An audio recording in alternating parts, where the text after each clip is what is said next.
Welcome to the Future Beef Show, produced in partnership with Drovers and Breeder. This is the #1 podcast for progressive ranchers and feeders looking to run smarter, more profitable, next-generation operations. I'm your host, Jim Johnson, from the Brands and Barbed Wire podcast. I'm joined today by Dr. Jessica Sperber, PhD in feedlot nutrition, and Ian Wheel, founder of Breeder, a cattle tech company helping producers raise, track, and trade high-performing cattle. Today on the Future Beef Show, we're diving into the cutting edge of reproductive science with Dr. Cara Wells, a reproductive physiologist and the founder of Genesis, a company harnessing technology and artificial intelligence to bring a new level of precision to embryo evaluation. Join us as Dr. Wells breaks down how artificial intelligence is improving reproductive outcomes and what this means for the future of cattle production. This episode is sponsored by Corteva Agriscience. When weeds and brush get in the way, you'll find the solution at rangeandpasture.com. Cara, welcome to the Future Beef Show. Thank you. I'm excited. Yeah, it's going to be good. Ian, would you like to introduce Cara to us today? Yeah, definitely. Well, Cara, it's great to have you here. It's, now I know you're a true Texas resident and I'm now a buy-in, but it's, we've been watching your company since you first started as an entrepreneur, and it's very exciting to see how you've grown it and everything you're doing and the way you're addressing new technology in the embryo space and everything there. So it's a pleasure to have you on, and we're looking forward to learning all about embryos, all about reproduction today, and what it can do to drive the cow herd and breeding across the country. So yeah, thanks for coming. Excellent. Looking forward to it. Yeah. So maybe for the people that don't know you, tell us a little bit about your background, where you're from, how you grew up and some stuff like that, and then tell us what you're doing today. Absolutely. So I definitely acknowledge that I got to agriculture and the cattle industry a little bit unconventionally. I was born and raised in Missouri City, Texas, which is outside of the Houston area. My parents are both oil and gas engineers, and I lived essentially in the suburbs of Houston. I don't actually know what inspired this, but at a really young age, I must have watched a horse movie or something, and I absolutely fell in love with horses. And I began taking riding lessons. My parents eventually bought me a horse when I was 12 years old, and I'm 34, and I still have that horse today. And that horse got me into 4-H and introduced me to different type of opportunities within agriculture. I absolutely loved growing up riding and training horses and had aspirations at one point in my life to be a large animal veterinarian. So that brought me to Texas Tech University in Lubbock, Texas, which was really eye-opening. I thought I was this ag kid riding my horse outside of Houston, and then I got to Lubbock, and there was kids that grew up on real ranches, and it was a bit of a culture shock, to be completely honest. And I, had my eye on the prize of learning as much about animal science as I could. I learned as much as I could, and I really began to appreciate all the different verticals within agriculture, and not just equine science, but bovine as well. I was trying to do all the things to become a veterinarian, which was keeping my grades up, volunteer work, and something that I decided to do to make myself a little bit different on that vet school application was participate in undergrad research. Not a lot of professors took undergrads at the time, and so I had one professor who was he was a big advocate of undergraduate research, and he was a reproduction professor. And he was willing to take me into the lab. So I was like, cool, let's learn about the reproductive system. And as an undergraduate, I got put on a project looking at embryo viability and became aware that in the 50 years that we've been doing embryo transfer and IVF in both animals and in humans, the current state of art is just looking at embryos under a microscope and grading them based off of their visually apparent characteristics, which is very subjective. There's a lot of disagreement, embryologist to embryologist, and that perhaps better ways to select and evaluate embryos could improve pregnancy outcomes of these techniques. When I got put on that project, I became hooked on reproduction. I thought it was a fascinating science, and I wanted to learn more and more. So when it came time to apply for vet school, I really became gravitated towards staying in reproduction because it's a happy side of the industry. We're making life. People are excited to see the veterinarian on embryo transfer day. The animals that are candidates for IVF and embryo transfer are healthy. They have nutritionists, they have exercise programs, they're vaccinated. And I just thought staying in reproduction would allow me a happier lifestyle than going into veterinary medicine. So I stayed on at Texas Tech to pursue a PhD, which I completed in 2017. All right, awesome. Just to give a little background on the things you said, embryo technology, IVF, tell some of our viewers, I guess the differences, because they may all lump them together. And so kind of tell us the differences. And then have you done any work with equine? I'm just curious, embryo technology versus beef cattle or dairy or whatever. Where is that kind of, how big is embryo transfer within different species? Great questions and a lot to unpack there. So I think the root reason that anyone, no matter the species, and animals should be compelled to invest in any type of embryo transfer or IVF technology is because they want to maximize the genetics of both the male and the female. So with artificial insemination and on the male reproductive side, in theory, that bull can breed as many females in a season as he wants, and even more so when we start cutting down the semen doses and using artificial insemination.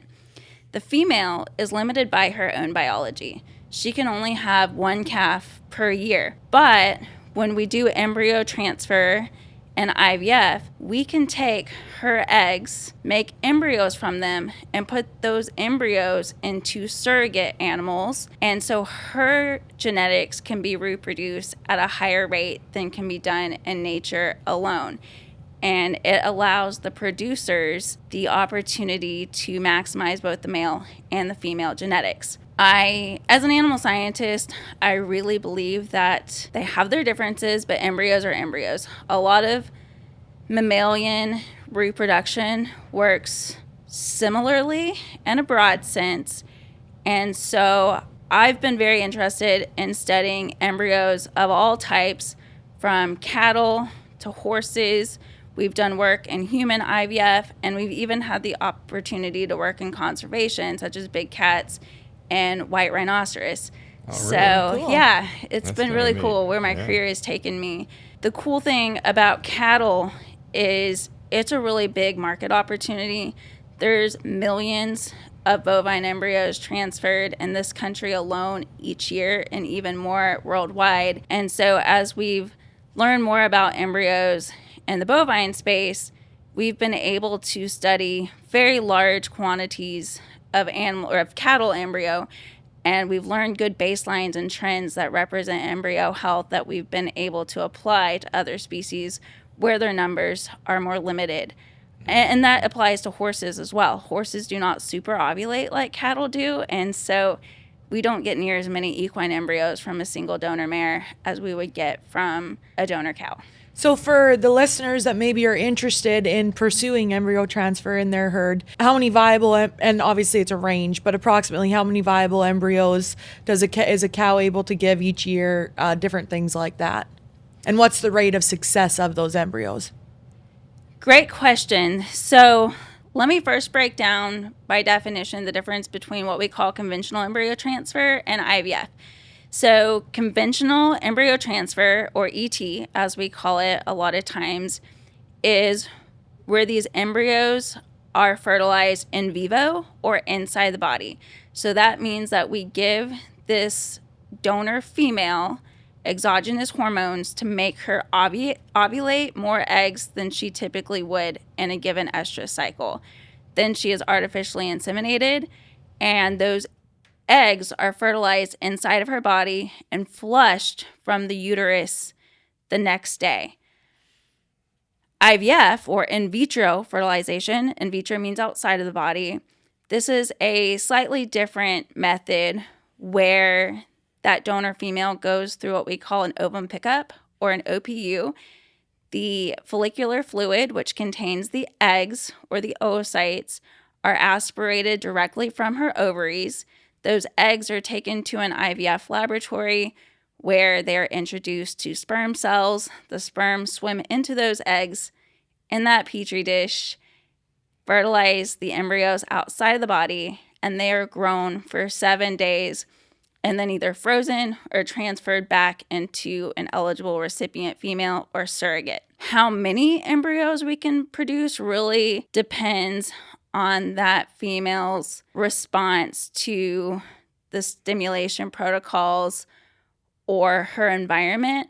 But I believe a natural average is about 6 transferable embryos per cycle. With IVF, we can sometimes push that number more upwards, and some breeds have much better response than others. The breeds that we have in South America, the eared cattle, they're going to respond better to superovulation than the European breeds. And so that has a huge influence on the number of embryos that we can get. In terms of success, what we are looking at in the United States as a whole from IVF is a 42% live calf rate as a result of IVF. Embryo transfer, conventional embryo transfer, it does yield slightly higher pregnancy rates, and that's because these embryos underwent less manipulation to get there. And so that can be, about 50%. But overall, when we talk about IVF and embryo transfer, we're looking at about a 40 to 50% conception rate. You kind of led into it there as slight differences in maybe conception rate and live calves. Are there other pros and cons to conventional versus IVF? So with conventional embryos, we see a lot less embryo loss and abortion. So with these IVF embryos, a huge problem that we're facing in the embryo transfer industry today is embryo loss, abortion, miscarriage between that 30 and 60-day mark. That's one con to IVF. Another con to IVF that I would say, which is a problem that's been mitigated in recent years, is large offspring syndrome, where these fetuses are just growing extra large and results in these very heavy calves that either don't survive or result in C-section, which is a very expensive problem to our industry. It's the same problem for cloning. It is. And a lot of these reasons that we have these issues, I wouldn't say is the IVF process itself, but as a result of the culture medias that we use to grow these embryos their first 7 days of life in that laboratory.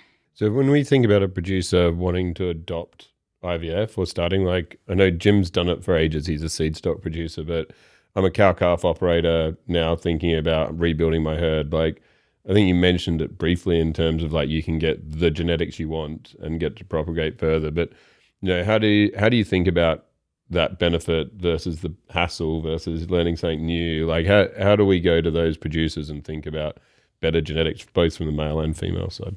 I mean, I think you hit the nail on the head. I think it's all about the genetics that you want and how to get those genetics in your herd as fast as possible.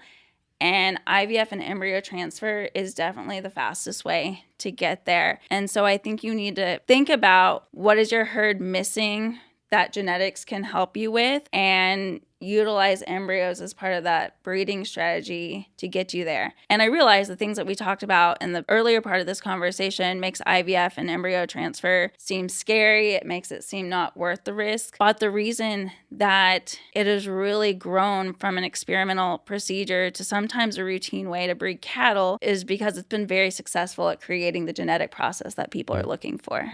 And we've talked a lot in the past about how genomics can help be a predictor as well. Can you combine a genotype test with that embryo so that people can sort of test which embryos they want to put in, or is that coming? So yes, genomics is definitely part of the upstream decision and what donors, both sire and female, do we want to utilize in this process, so we can, genetically test those animals and decide based on those genomic results which ones are even candidates that you want in your breeding program. In theory, when you breed those animals together, those embryos should possess the genetic material for the genetics that you wanted when you combined that male and female animal. Some groups are taking it a step further and they're actually genetically testing the embryo. This is where the embryo is actually biopsied and a couple of cells are cut from that embryo. The remaining embryo is frozen. Those cells are then genetically tested, and then we can actually get a genomic test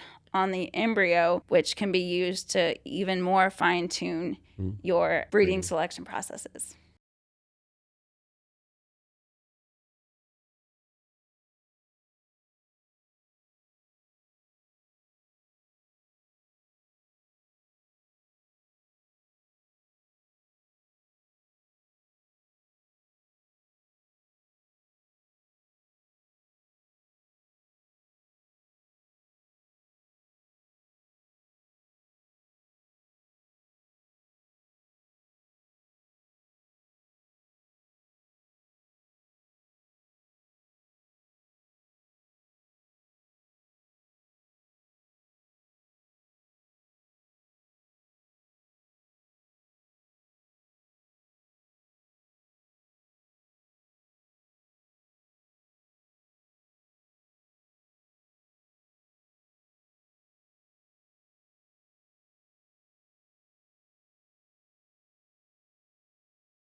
Yeah.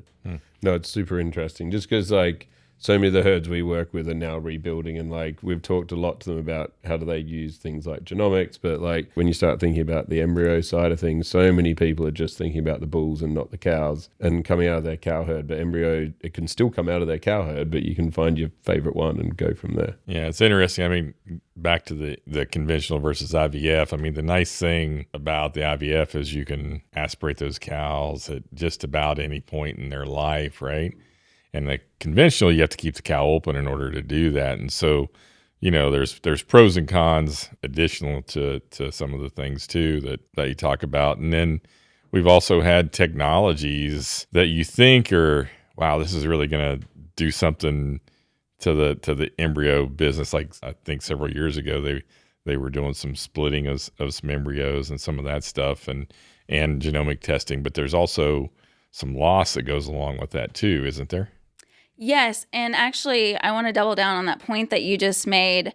With the IVF process, we can actually perpetuate the genetics of these donor females at a much younger age. Like some of these groups that we've worked with are doing OPU on those females as early as 6 months of age, months before she even goes into puberty. Which from a genomic standpoint, if we think of genomics as a race to get the best calves on the ground, those few extra months and being able to speed up the time that we can perpetuate those genetics can add a lot of economic value to the herds that are investing in that. Yeah, that takes a year out of it almost, It because you're in the does. next breeding cycle at that point, and off you go. And that's why you're seeing dairies doing a lot of this with their replacement as well. And like, be really interesting to think about. I mean, we were just talking about how it can help from a rebuilding of the cow herd, but like, how are dairies already doing this? I mean, you've probably seen it, like, and I think it's always a good education for the beef industry to think about what was dairy doing 10 years ago sometimes in terms of, you know, their innovation. Definitely. I would like to finish answering your question about the more manipulation that we can do on these embryos. Like gene editing is definitely something that's being talked about. Twinning these embryos is something that's been talked about. Cloning of these embryos is something that's been done. They all have their value. Right now, I believe that there's a cost to progress, right? You know, like the more invasive we get to these embryos, we're going to have an initial hit at the beginning of trying to use these technologies. And that hit is probably going to be in the form of compromised viability. But kind of like with everything that we've seen in history is the more we refine our systems, the more we reiterate, sometimes we're able to work the kinks out to make something that was one day impossible become routine and mainstream. So there's definitely a lot of opportunity to do a lot more advanced reproductive work with these embryos that's being done today. It might not be done commercially, But I mean, I know a lot of cool research that's being done to allow these advancements to hit the market faster. Interesting. So Ian brought up dairies, which then makes me think of sex semen, obviously, for the heifer side. As a feedlot nutritionist, I get asked a lot if the beef on dairy scope, if I see it going to move towards sex semen for males, so that we get steers coming out of, coming into feedlot production from the beef on dairy stream. What are your thoughts on sex semen? Where are we at as an industry? And is it viable and financially able process now for some commercial producers? Sex semen has had a remarkable impact on the cattle industry. I believe actually this past year at World Dairy Expo that Juan Moreno, the founder and CEO of ST Genetics, got recognized as the International Man of the Year.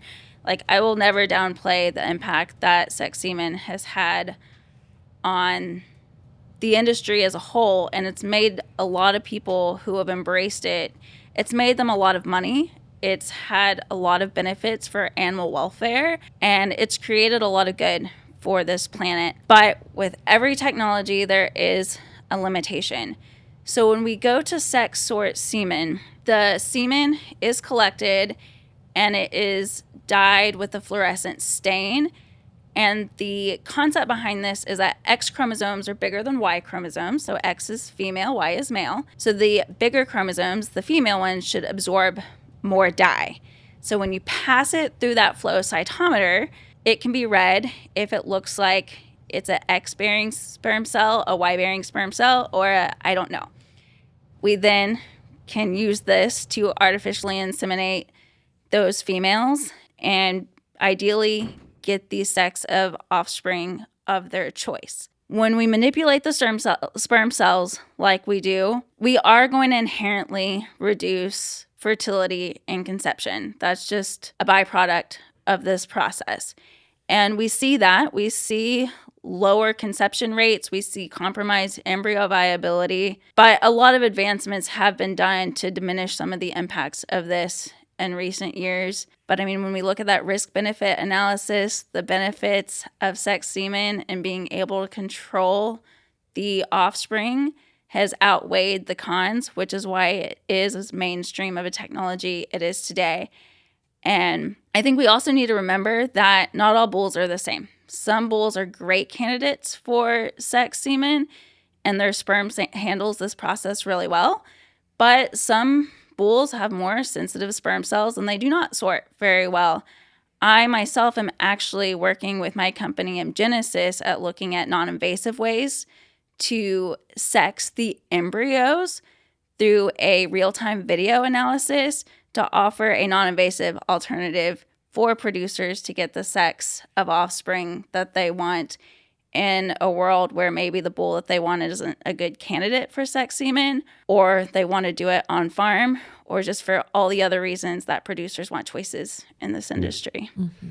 Which the dairy one is, I think Jersey's an interesting one, Jess, when we come to that. But people have also got better at feeding Jerseys, like the Jersey crosses. But it's we're seeing that. We've seen people put Wagyus into dairy cows to get a much higher value animal as well. But I think you started to touch on your company, Genesis. So while we're there, like being a founder myself, like really interested in your founder story. Like, where did that come from? Like, obviously we've heard your background, so I can see how it emerged, but like, when did it start? Where did it come from? What were you trying to solve when you set up the company? Great question. So as I mentioned earlier, my PhD was looking at embryo selection and evaluation techniques. And I became acutely aware that in bovine, our pregnancy success of IVF is 42%, which also means 58% failure, if you want to look at it that way. We know that embryologists are unintentionally selecting to transfer dead and dying embryos into recipient animals each and every day, and perhaps better ways to identify embryo viability before that embryo gets transferred in that recipient could improve pregnancy outcomes of IVF and embryo transfer. So as early as 2010, when I was still doing undergraduate research, I really started studying the embryos and working towards solutions to predict their viability. When I finished my PhD in 2017, I was as motivated as ever to solve that problem, but I needed a job. I was dating my now husband at the time, and he was gainfully employed at Intel in Austin, Texas. And the fact that he had a job trumped the fact that I didn't have a job, so I chose to move to that area to be with him. I got hired at a human IVF clinic in Austin, Texas, doing human andrology and embryology shortly after. And it was a great job, but I just couldn't let go of the fact that we're transferring dead embryos into animals and people every single day, and there's not a technology out there to improve that. And sometimes if you want something done, you have to do it yourself. I learned a lot going from academics to industry about the workflows that made sense in the real world. The academic innovation that I created in grad school, it was essentially a fluid-filled column. We put culture media in it, and with a pipette, you would drop one embryo in that column, time its rate of descent, and looking at the embryo buoyancy or specific gravity was how we could tell if it was viable or not. It worked great in publications and scientific posters, but what I realized in the real world is nobody had time to drop every single embryo down a fluid-filled chamber. And when we look at these high-volume IVF labs, whether it be for cattle or for people, nobody has time in the world for that. So we not only need to address this embryo evaluation selection problem through a technical lens, but also a practical lens. And I wasn't really sure what that would be. And then I ended up watching a TED Talk in early 2020 about a technology called video motion magnification, which was developed at MIT. And the TED Talk had nothing to do with embryos or reproduction or agriculture, but it was essentially a video filter that could amplify micromotions embedded in video data. So the example that really resonated with me was they took a video of a man's face, and he looked just like all of you do right now. But when you applied this filter on it, you could see his skin turn red and blue as his blood became oxygenated and deoxygenated. I was like, this is super cool. Right. I can't see any of this. And looking at you right now. And of course, me being me, everything goes back to embryos. So I was like, you know what? An embryo is a rapidly growing organism. It has to go from a one-cell zygote to a living, breathing, nursing calf in a span of about 9.5 months. So we know that these cells are dividing. We know that they're differentiating into different cell types. But me as an embryologist, even with the best microscope that I've ever used, I cannot see this activity in real time. So I was like, what if we used video analysis or this filter to study the kinetic activity in those embryo cellular dynamics to see if we can mine out signatures of life in these embryos? It was great in theory. I had no idea if it worked, so had to go back to being a scientist and test this hypothesis out. I then partnered with my co-founder at Genesis, Dr. Russell Killingsworth, who is a beef ET practitioner in the Texas Panhandle. I showed him the TED Talk, and he had the same idea that I had, like, wouldn't it be cool if we applied this to embryos? So I purchased that filter from MIT, and he started taking videos of cattle embryos that he was flushing in his conventional ET practice in Shamrock, Texas. We put the filter on them, and some of the embryos moved, and some of them didn't.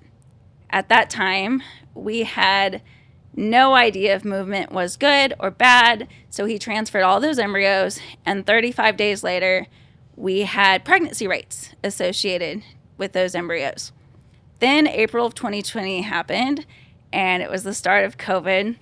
And so I was sitting at home in my kitchen trying to quantify this data. So I was taking these videos that we recorded of his cattle embryos, and I was pausing them every 5 seconds, and I was measuring their X and their Y diameter, and I was treating that embryo like a clock face, and I would measure how they changed at the 1 o'clock, 2 o'clock, 3 o'clock, and so on position. And what we actually found is that the fast and slow embryos did not make pregnancies, but like most things in biology, we like a nice bell-shaped curve. The ones with average activity did make pregnancies, and this was actually the ideation of emgenesis that happened in 2020. Over the years, we realized that nobody has the time to measure all these embryos, and so we've applied more computerized techniques, including artificial intelligence and machine learning, to these videos to really mine out patterns that are associated with full-term pregnancies and mine out patterns that are associated with not making a pregnancy or abortion, so we can find non-invasive techniques to analyze embryos based off this real-time analysis. It's super cool. Thank you. Was like, I remember when we first met, and I think it was a coffee just south of Austin, and we're like, and you're like, yeah, so we're putting dead embryos into cows when we're doing it, and I'm like, oh my God, I had never even thought about that, and it seems like such a simple problem, but yeah. So when you now look at what you're doing, like, how have you lifted people's conception rates? Like, how have you helped the industry? Because you're a growing company now, like you're not an idea anymore. So how's it gone in the last few years, and what benefit are you giving to customers, and where do you see yourselves going now? There's nothing greater than seeing your cattle grazing on lush green pasture. Oh yeah, and nothing ruins that view like weeds and brush soaking up all the moisture and nutrients. Regardless of precipitation, we have to take care of our pastures. It doesn't rain grass. The passion for cattle ranching starts early. So should the protection. Let's keep our pastures in good hands with Corteva Agriscience. To learn more, visit rangeandpasture.com. Improved cattle feed rations? Check. Reliable domestic sourcing? Check. Maximizing your return on investment? Check. Whole cottonseed checks all the boxes when it comes to beef cattle diets. As an effective source of fat, fiber, and protein, you can build muscle and increase carcass quality with no adverse effects on animal performance. All hat, all cattle. Want to check some more boxes? Track market prices, find suppliers, and more at wholecottonseed.com. What we've realized is that embryo health is not a binary, the embryo is good or the embryo is bad.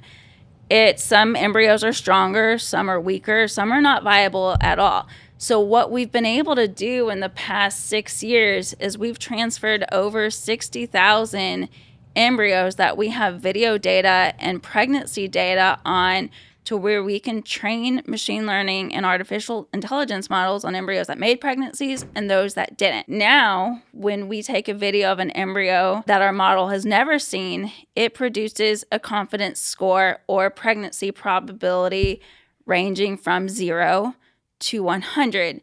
So when we talk about the value that we give to the producers, we've been able to give them a very quantitative metric of that embryo's pregnancy probability that they can use to generate the outcomes that they need. On the most simplistic level, we found that about 15 to 20% of embryos that are typically transferred today have a very low, close to 0% chance of ever making a pregnancy. So just the simple elimination of the transfer of those embryos can improve pregnancy rates up to about 15 to 20%. But on the opposite side of that spectrum is we found embryos with 40, 50, 60, 70, 80% pregnancy outcome, depending on your resources, which would be the number of embryos, your recipients that you have on hand. You can really fine tune the pregnancy outcomes of your choosing by putting your threshold wherever you want. If it's really important that you don't waste a recip, then let's put only embryos with Envision scores above 60 into her. But if we're talking about really high genomic embryos where you really need those calves, then let's just eliminate those dead ones and transfer everything else. Mm-hmm. So the type of value that we've given is really based on the specific needs of that producer, but with quantified information, we can make it less of a gamble and more of a really precision breeding technology. Other value is we've been training machine learning models to predict embryo sex, which for all the benefits that sex semen has transformed the cattle industry, allows benefits to producers who may not have access to sex semen. Maybe the bulls aren't available for sexing, Or maybe that embryo was already produced a year ago and you want to go back and sex it now. Yeah. And so therefore, with the sexing, if you're placing embryo into one of your donor cows, you could, I think you said it's like 80 or 85% correlation you're getting on the sexing. Yes, that's where we're at today. We expect it to get better as we get more data. But it's better than 50-50. It is, yes, absolutely. So then what would I'm just really tied to that. We're putting embryos in that are dead, right? So then what's the cost saving in that regard of not going through that whole process? So the cost saving of not going through that process, about $400 into the embryo alone is invested in every embryo transferred.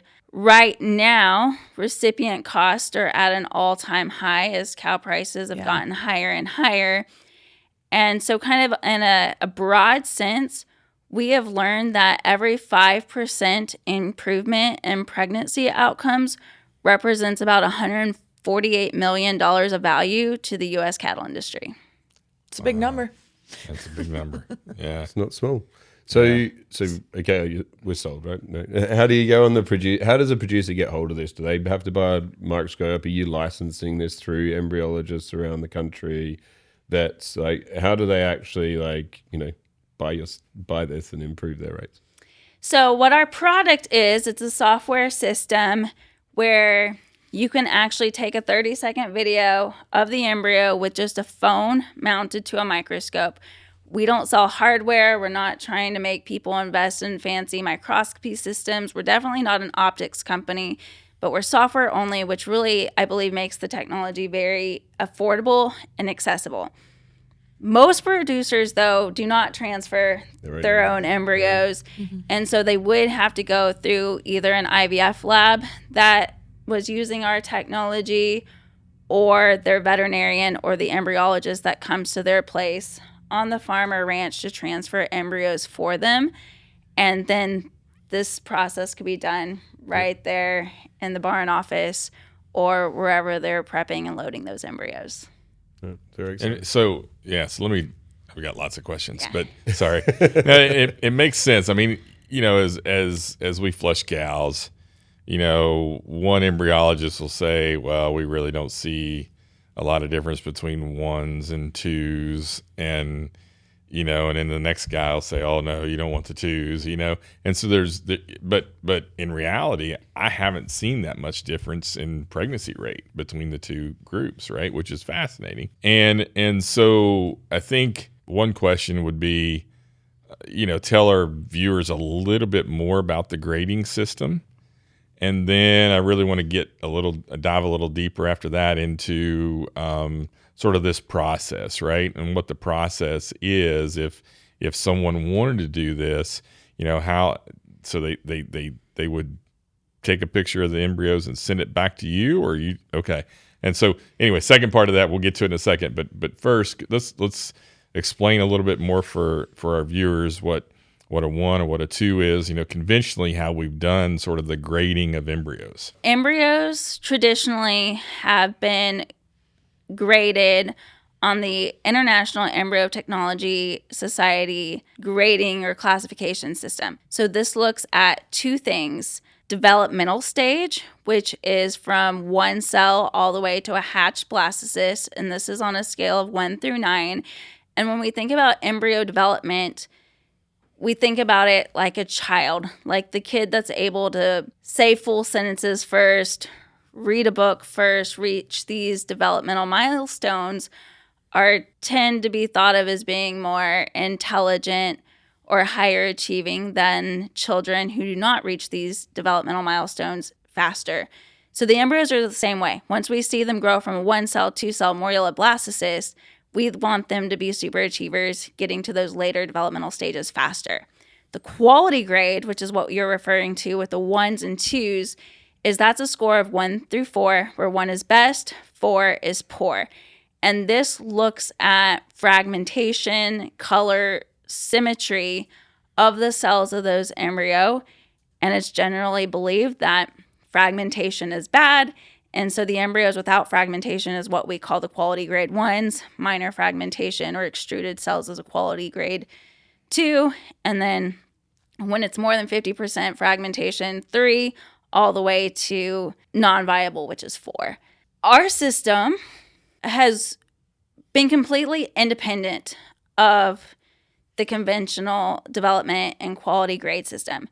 We trained on 60-day pregnancy outcomes or greater, so the machine learning can find activity patterns associated with those embryos that make pregnancies and those that did not. The data definitely correlates where a grade 1 embryo produces more pregnancies than a grade 2 embryo. But like you, many other producers, and myself included, have seen ugly, low-quality embryos make perfectly viable calves. And I'll use a reference from my days working in human IVF. Sometimes that patient will only have 1 embryo, and it looks terrible. And you give it a shot, right? And it makes a perfectly healthy baby. So we know that every day these poor embryos actually can make pregnancies. And when we look at how a technology like emgenesis can be used in this industry and how it stacks up to embryo quality grade is where it's gotten super interesting. We've found beautiful grade 1 embryos which have been given very low scores through our system, and when they're transferred, they are not making pregnancies. But on the opposite side of that coin, we've found lower quality embryos that were given very high Envision scores, and when they score high, they are making pregnancies. So we've been able to actually kind of turn that invisible biological loss into actual pregnancies and top-line revenue for the people who want to evaluate their embryos with our system rather than going with the conventional system that's been around for about 50 years. Yeah, it's super interesting and a little bit off topic, but in the conventional, and I assume, can we do this with both conventional and IVF or just? Yeah. Okay. So in the conventional thing, we often see unfertilized eggs, right? So have you guys looked at that at all, and what may be causing some of that, or some issues there to help improve that as well? That's a direction that we're going, where we want to look at oocyte or egg competency with our system. I really believe that the unfertilized eggs is either a problem with the egg, the sperm, the timing. The timing is super important, or those types of factors. But if it's the oocyte, I believe that using a system like ours in the future could help us identify which eggs are actually healthy and capable of being fertilized versus which ones are not, which could potentially help us, get down to the roots of what's causing those infertiles. Yeah, interesting. We had a listener question, surprisingly ready for you to come on here, but one of them was about prenatal programming. Like, what is there? Have you looked into what prenatal programming? Fetal programming. Sorry, thank you. I'm on a different topic. How that can influence the egg outcome and the oversight and everything else that goes with it. Has that been something that you've been looking into? As a scientist, that's kind of an interest of mine. I loved epigenetics courses and stuff when I was in college, and really like studying the impacts of epigenetics and fetal programming on what really matters, which is the quality of that live calf and how it, survives the rest of its life and grows the rest of its life. I think there's a million different avenues that this can go, but it's been absolutely proven that stress on an adult animal can have a generational effect on the fertility of the embryos and the live offspring for generations to come. Emgenesis today, we're not a diagnostic. We can't tell you why that embryo isn't viable. I can't say, oh, hey, like this pattern is a signature of heat stress, or this pattern is a signature of a nutritional deficiency.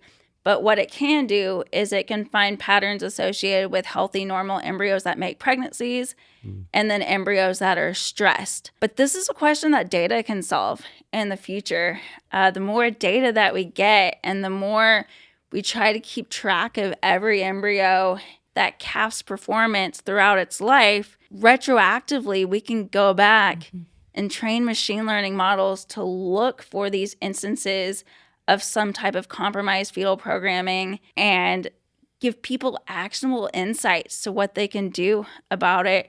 and then, utilize people's experience like Jess, where she can go in and try to intervene to make these animals healthier, nutritionally, environmentally, husbandry, whatever it takes, so they make healthier embryos for new generations to come. Yeah, there's some really cool data that looks at obviously fetal programming and what happens to the cow nutritionally during pregnancy from conception all the way through, and then how marbling is hindered in her offspring when they're on the rail. So it's like, fetal programming, I think, is an untapped realm right now. But I think it's very exciting when we talk about AI and machine learning and where we're going to be moving forward.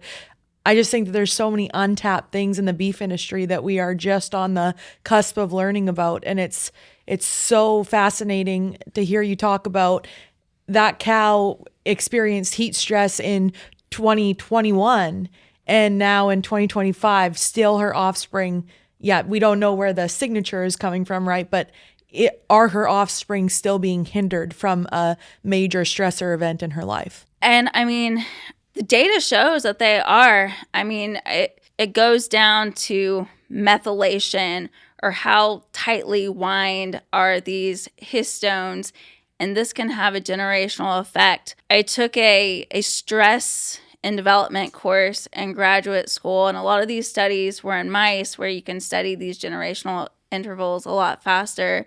But they found out that when a mother mouse was pregnant and had some type of stress, it compromised her offspring for generations to come. And so, I think all of this really creates an argument that we need to be mitigating climate stressors, nutritional stressors, and our animals, not only for the well-being of that adult animal, but for the well-being of the next generation of animals for years to come. I think we're just at the tip of the iceberg to beginning to really understand how we can apply practical application to studying these insights. We've talked a lot in detail about heat stress in the feedlot over the last couple of years, right? Since 2022, when we had a major heat loss event. And, I just think about how we're intervening with shades and adding more water and trying to be good stewards of those cattle. But that's on the feedlot side of things, because we want to keep that animal alive until we send them for harvest, and we want them to be productive. But then I just think of all the cows that don't have any shade, that are carrying a calf, and they're spread across the United States, and maybe they don't have any access to shade, and they have extreme heat load and heat stress on them. How does it affect their offspring, right? So it's just, environmental animal welfare changes that can also come from learning more about the offspring of those animals. Yeah, it's getting people to track some of that information, though, which is some of the bigger challenges as well, because we've seen it. There is data silos between the cow calf and the feed yard, and that transfer, and it's quite a big barrier still for us all to break down to be able to get those feedbacks. But the more data we can get back to someone like yourself, the better those predictions are going to come, and you're making a decision well before you've spent a lot of money on that calf or that cow. Do you know anybody that helps move data around? I wouldn't have a clue, mate. I'm just like, hypothetically.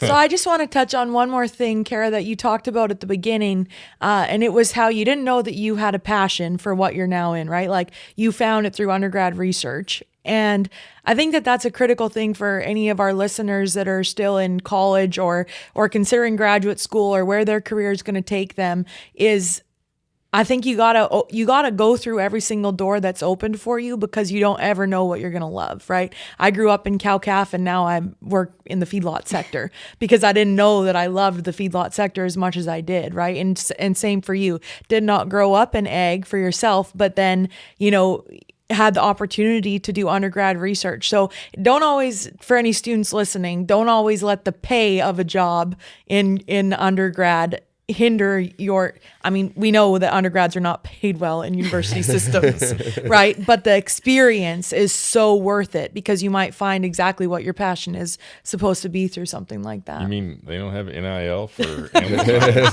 They should, Jim. They should. So, back to your company again, because I'm still fascinated with what you're doing. So if an embryologist wanted to do this, and they were able to sign up with you, or however that goes, help me with that process. And then how instant is the is the sort of your evaluation and results? And then I've got another follow-up question. Sorry. Sure. So our product is just a web-based platform. So in your browser, on your phone, whether you use Chrome, Safari, whatever, go to mgenesis.app.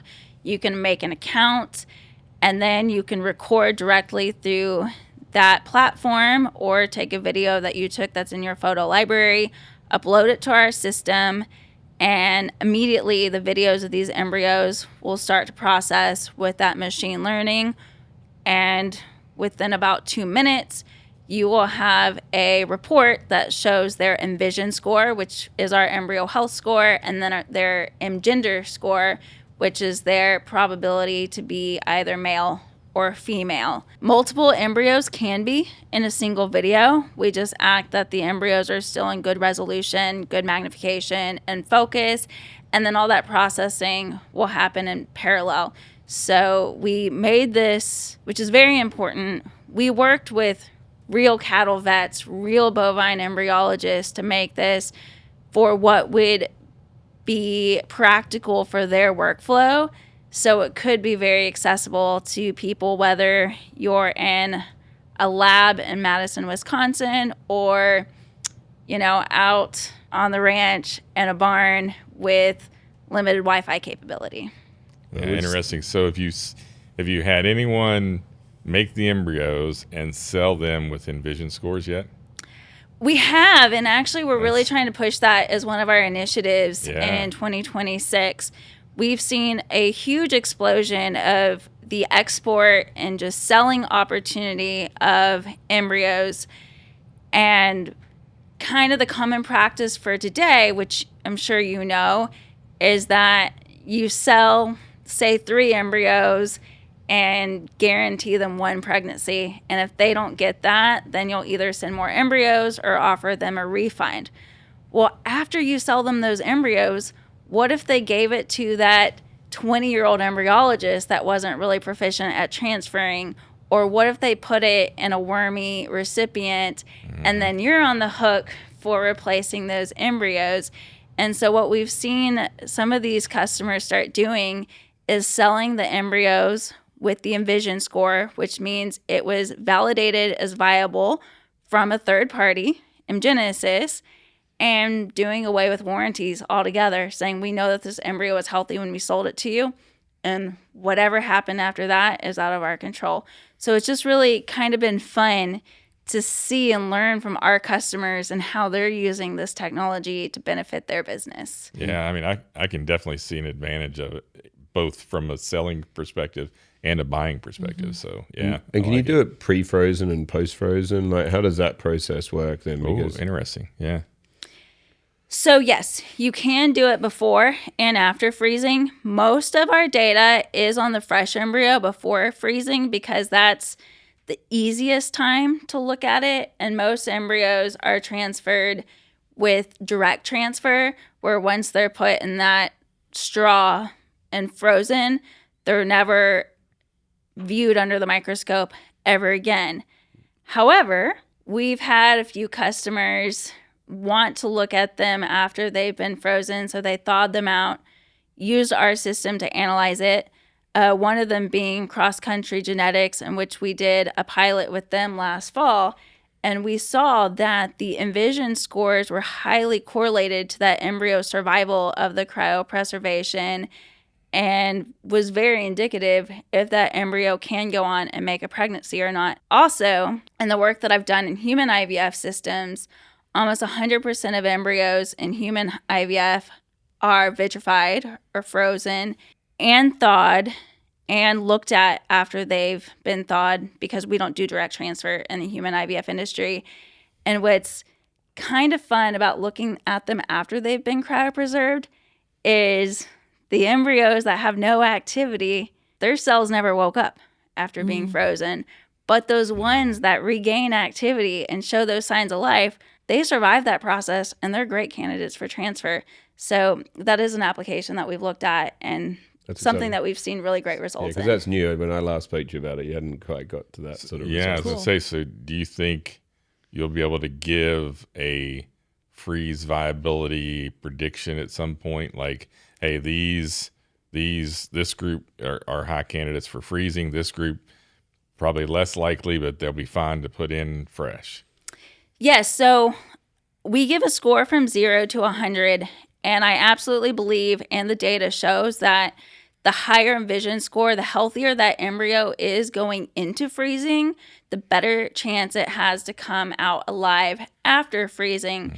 So if you have a cohort of embryos with variable scores, say from 30 to 70, I would freeze the highest scoring embryos and then try to transfer those lower score but not dead embryos fresh to give everything the best chance possible.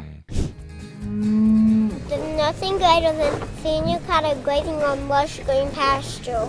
Oh yeah, and nothing ruins that view like weeds and brush soaking up all the moisture and nutrients. Regardless of precipitation, we have to take care of our pastures. It doesn't rain grass. The passion for cattle ranching starts early. So should the protection. Let's keep our pastures in good hands with Corteva Agriscience. To learn more, visit rangeandpasture.com. Improved cattle feed rations? Check. Reliable domestic sourcing? Check. Maximizing your return on investment? Check. Whole cottonseed checks all the boxes when it comes to beef cattle diets. As an effective source of fat, fiber, and protein, you can build muscle and increase carcass quality with no adverse effects on animal performance. All hat, all cattle. Want to check some more boxes? Track market prices, find suppliers, and more at wholecottonseed.com. Yeah, interesting. Very cool. Yeah, very cool technology. Yeah. Any questions we haven't asked? What a lot of people ask me is, how do you determine embryo sex from a video? And I will tell you that male embryos grow faster than female embryos. So that's one of the characteristics that we've been able to look for when we're quantifying this embryo activity. But also, the machine learning is a very powerful tool that can analyze millions of parameters in each frame of video data that we have to find these patterns associated with males and females, which can result in really specific outcomes. So I get asked about embryo sex all the time. Yeah. Yeah, interesting. So, and not to bring this on too long, but where do you see the possibilities in the future, right, for this technology? Do you think it could be applied to semen sexing at some point in time? And just I guess what's your crystal ball kind of look like? So how I'd like to see this applied in the future is I would really like it to improve the ROI of ET IVF for producers.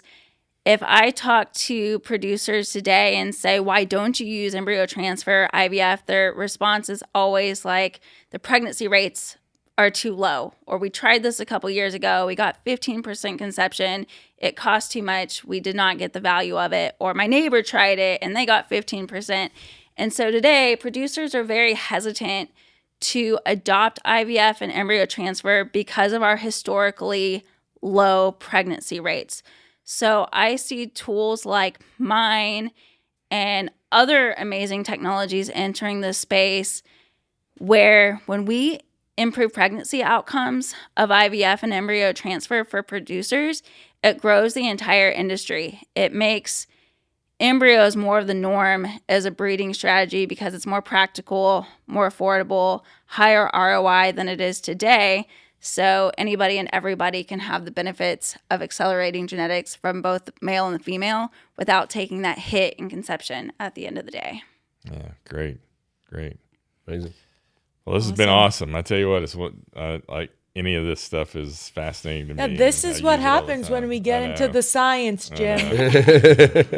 So we appreciate you coming on the Future Beef Show. I think it's going to be great. I appreciate you for having me. Thank you very much. Stay tuned. It's time for Ian, Jess, and I to go behind the beef. All right. Man, that was a good episode, huh? Excellent. Very interesting. Yep. I think when we get down into the science, those are the best episodes. Oh, yeah. That was excellent from so many angles. Number one, obviously, because Cara is very talented and very passionate about reproduction and embryology. Right. But number two, because there's just so much to unpack in that episode that, we talk about embryo transfer, we talk about IVF, we talk about the pros and the cons, but then we also give actionables for producers that are interested in utilizing these technologies to get both the dam and the sire genetics. What I love, though, is that she just found a problem that's so obvious. Like, this has been going on for 50 years. No one's been thinking about it differently. We've had a grading system that no one's questioned. And it's like, we're putting dead embryos into a cow. Like, how ridiculous when you just think about it like that. And so she's really nailed a problem, has a lot of passion about it, and building a great business on the back of it, and very open to collaboration and making the industry bigger and all of that sort of stuff. And I think she will. Like, I think there'll be more people who put embryos in. So. I hadn't ever talked about quality grading that much for an embryo. My quality grading is all on marbling score. Yeah. Well, you know what I also thought was fascinating was sort of the impact to the beef industry, right? Mm-hmm. I mean, if we can improve this technology, they were talking about 150 million or something like that 5%. For 5%. Yeah. So, moving it from 40 to 60% is. And I think you're the math guy. Yeah, I think that's the numbers on just the number of embryo transplants that are happening today as well. Yeah. So if you double, triple the number of embryo transplants that happen, like that number goes through the roof. So, and as we rebuild the herd, like, why wouldn't you be using your best cow? Like, why wouldn't you be flushing it a bit? Mm-hmm. Right. So build back better. Great. Yeah. I mean, it's, it's not just a seed stock tool, right? Yeah. I mean, these are things that, commercial cattlemen that, have that ideal set of cows they want to reproduce and get back into it. So, that cow is going to produce a calf, hopefully, for 7 to 10 years. And, each one of those calves is now worth $1,500 to $2,000. Like, it's real money. That's a lot of money. And, even $150, $200 to put your best genetics in there, like, you only have to wean it a bit higher and have better pregnancy rates and better health to that pay for itself in no time. Well, you could see strategies where, you had a replacement heifer herd that you were making your replacements out of and making females, and then everything else you're putting in a terminal situation. But that's what the dairy guys do. Like, their first year heifers are the ones they rebreed back from. Yeah. And they're not all purebred dairies, right? There are a lot of commercial dairies that are utilizing the technology. So, yeah. No, look, I think very exciting. And look, I learned something. It's great. Like, it's awesome when you just, like, hearing someone who's so passionate and can take it from this level to, like, the deep scientific level in one breath. And it's like, it's super, super interesting. Yeah, she needs to do that with me. And me too. Anyway, great episode, and it was great for her to come in. That's it for this episode of the Future of Beef Show. And a big thank you to our guest for joining us and sharing their experience and insights on this topic. Hit the subscribe button for more great episodes like this one. If you want to dig deeper into what you heard today, head over to futureofbeef.com, where you'll find free resources and helpful links. Don't forget, we'll pick one listener to win this exclusive Future of Beef Yeti Cooler. Follow us on Facebook or Instagram and drop us a message for a chance to win. Until next time, keep your boots on the ground and your eyes on the future.